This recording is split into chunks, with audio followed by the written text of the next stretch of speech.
Hey guys, hope you are all having a fantastic day. It appears shorters in Wall Street rolled the red carpet today, sinking GameStop and AMC. The Black Friday discount has come early and I am extremely grateful to all those who made it possible. Today I want to talk about one topic and one topic alone: inflation. Believe it or not, the big media is making it seem like corporations are suffering from high inflation, making them seem like victims of circumstance they cannot control. However, a deeper look into the situation will show that this narrative is incredibly flawed, devoid of reason, and is more propaganda than just opinionated coverage. We are about to call out all the massive corporations that are actually turning huge profits due to inflation, and what it means for the rest of us going forward. I made a pretty big video this morning about Jerome Powell and what it would mean if he was to remain chair at the Fed. One of the issues we talked about was inflation as well, so I recommend you watch that video right after this one so you can have a full scope of everything going on.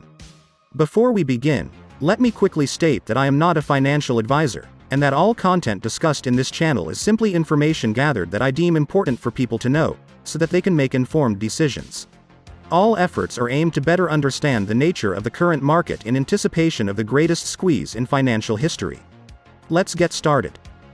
Companies have been forced to pay higher wages, spend plenty more on products and materials while absorbing huge freight costs, all helping inflation gauges move up. You would think that these businesses would be reporting losses at worst, or staying neutral at best, but reality once again strikes a sharp realization. These businesses are reporting some of their best years in terms of profitability, so what gives? Well, the answer is obvious, but extremely complex upon closer inspection. Executives are using current circumstances as a once-in-a-generation opportunity to raise prices to match, or even outpace, their own high expenses. This is quite striking, because believe it or not, for decades they were focused on lowering prices and costs as much as possible. So what exactly changed? Well, the strategy to drive out small competition, like mom-and-pop shops, or medium-sized businesses that did not have billions of dollars of Wall Street backing, were easily taken out or weakened by the pandemic that ensued last year. I made a huge video talking how Fed policies ensured that these businesses would not receive enough funds to make it out alive, and how they were left alone to solve their own issues in many cases. Big businesses were able to supplant them during these harsh times, and further monopolize their position in the markets they belong. Amazon, Walmart and some other big corporations have grown and expanded like never before as a direct reaction to their smaller competitors being taken out. We have seen industries not only in the retail sector, but in manufacturing and even biotech have had their profits explode to record levels never seen before. Other industries that are not too big, or belong to certain sectors such as travel, which still sees many restrictions and are negatively impacted by the effects of the pandemic and a simultaneous bad economy, have not experienced a profit boost, even when they raised prices. Nearly 2 out of 3 of the biggest publicly traded companies in the United States have reported higher profit margins so far this year. These higher profits are bigger than that of what they reported for 2019, before the outbreak. Nearly 100 of these giants have book profit margins of at least 50% above 2019 levels, which is pretty wild and very unprecedented. As Chief Financial Officer Glenn Richter pointed out, widespread inflation makes it very easy to broach the topic of raising prices with customers. The risk to companies is that if they overreach, rising prices faster than their competitors could see them quickly losing sales and market share that may take years to recover. The way to heighten profit margins is to raise prices faster than their competitors without raising them faster than customers will tolerate. But due to having less competition, since they and the Fed policies did good to sweep them off their feet and take them out, they have been able to extend their reach without much concern. Inflation reached a 31-year last month, and the data reflects that Americans are paying more for an array of products and services ranging from food to gas and rent. Consumer Price Index increased by 6.2% during the month of October. The Fed chair, Jerome Powell, and the current Biden administration have continually tried to ease worries, telling us inflation is temporary, and that it's solely tied to the effects that the pandemic had on supply chain restraints and labor shortages. Treasury Secretary Janet Yellen has also said that prices dialing down depends on the pandemic, as it is the factor calling out the shots for the economy and therefore, inflation. However, anyone with some common sense looking at this situation objectively for what it is, looking at data sheets and reports, will tell you that this is nothing more than PR to try to appease Wall Street and investors into not panicking and potentially causing further instability in the economy by causing a market crash. Many economists are starting to voice out their disagreements with this narrative too. Higher inflation is here to stay and stick around not for a month or two, but for years to come. We are talking about 2025 potentially being the year when things could ease down, and even that is considered an early and optimistic projected date. Entrenched inflation will force the Fed to raise rates sooner than they wanted and advertised, and this will 100% dampen economic growth. So, going back to corporations having huge profits because of inflation, one thing to note is that higher prices are actually not the only thing pushing up profitability. There has been huge demand for a great variety of goods, including computer, automobiles, and even luxury goods. I guess everyone wants to carry Gucci while being evicted or being unemployed, makes it contrast a little better for those Instagram reels. So, as the volume for sales rises for a variety of products while having fixed costs like rent spread out more, most businesses will see a higher profit rate on each sale. To smooth this out for you guys, it all comes down to the basic fundamentals of economics.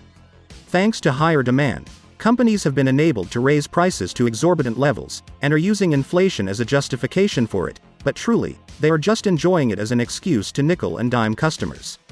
Let me give you a perfect example. The maker of Coach bags and Kate Spade dresses has shared that despite higher costs for materials, their profit margins went from 10.7% to 14.5% in a year. Their approach is a tiny bit different.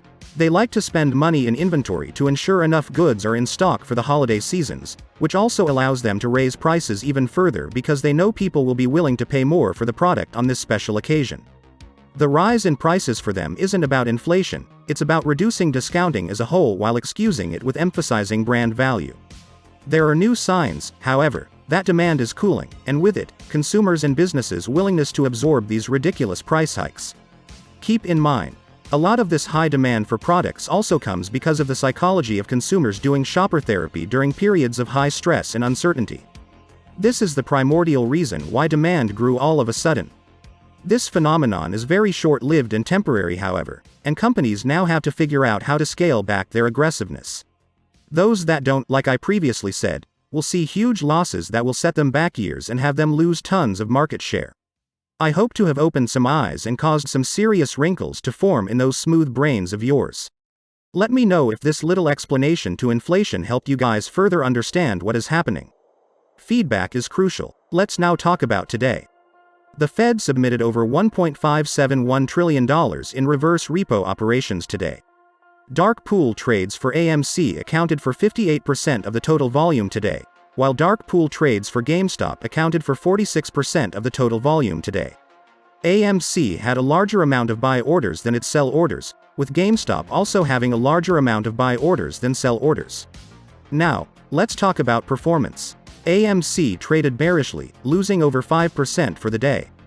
As you can see, when pre-market opened, AMC fell down to 40.75. It would then bounce back up strong, rising above the VWAP and maintaining upward direction above it for the majority of those early pre-market trading hours. Upon market opening, AMC quickly surged up from 40.86 to 42.